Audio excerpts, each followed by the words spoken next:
Okay, good afternoon everyone. Medyo nagkalapan kami, pero tinignan lang namin yung nag-concentrate kami more dun sa...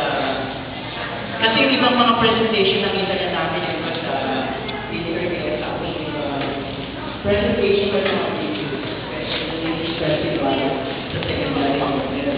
And tinignan namin, actually, one point difference lang, yung pagkakaiba. Nag-concentrate na more kami concentration sa pronunciation, enunciation, at saka yung characterization ng mga performance natin kanina. Okay? Huwag nyo kami bubugin na sa labas. Okay. Ang aming third place... 5. May award. Okay, third place nakuha ng contestant or performer number 4.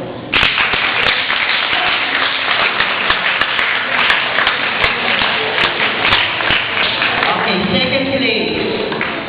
Actually, isa lang point ng tigil ng first at saka second. Isa lang namin more of extra talent, yung dynamics na kanilang boses. So, ang second place ay nakuha ng contestant number 2.